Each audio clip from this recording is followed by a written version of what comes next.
এইবাৰ IPL আৰু গৰম হ'ব কাৰণ ৰাজস্থান ৰয়েলছৰ দুখনকৈ খেল বৰ্ষাপাৰাত অনুষ্ঠিত হ'ব ইতিমধ্যে ৰাজস্থান ৰয়েলছৰ মুখ্য ভাষা হিচাপে কৈছে আমাৰ দুখন ঘৰ আৰু এই দুখন ঘৰৰ এখন হৈছে ৰাজস্থান আৰু আনখন হৈছে অসম আৰু আমি সকলোৱে জানো ৰিয়ান পৰাগ ৰাজস্থান ৰয়েলছৰ আটাইতকৈ প্ৰয়োজনীয় অসমৰ বাবে অন্তত এগৰাকী খেলুৱৈ আহিল ৰাজস্থান ৰয়েলছ ইতিমধ্যে অসমত প্ৰেক্টিছ অনুশীলন আৰম্ভ হৈছে আৰু ৰাজস্থান ৰয়েলছে ইতিমধ্যে এটা ভিডিঅ' আগবঢ়াইছে তেওঁলোকৰ পেজত চাওক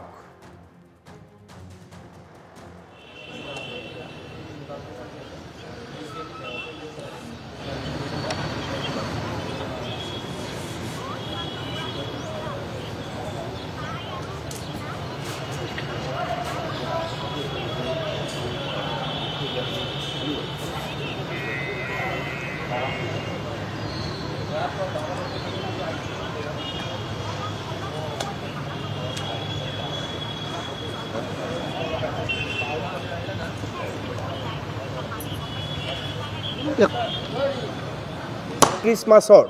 ৰাজস্থানৰ খেল গুৱাহাটীত 26 আৰু 30 মাৰ্চত ৰাজস্থানৰ খেল গুৱাহাটীত চেন্নাই আৰু কলকাতাৰ বিৰুদ্ধে ৰাজস্থান ৰয়েলছৰ খেল অনুষ্ঠিত হ'ব আৰু সেইবাবে ইতিমধ্যে প্ৰশিক্ষণ আৰম্ভ হৈছে অনুশীলন আৰম্ভ হৈছে সেই অনুশীলনৰ দৃশ্য আপোনালোকে দেখিবলৈ সক্ষম হৈছে আৰু এই অনুশীলন চলি থাকোঁতে অনুৰাগীয়ে ভিৰ কৰিছে ৰাজস্থানৰ অনুশীলন চাবলৈ ষ্টেডিয়ামত বহু লোক আহিছে দলটোৰ সৈতে অনুশীলনত নামিছে অসমৰ ৰিয়ান পৰাগেও গুৱাহাটীৰ পৰিৱেশ আৰু জলবায়ুৰে অভ্যস্ত হোৱাৰ চেষ্টা চলাইছে তাৰ মাজেৰে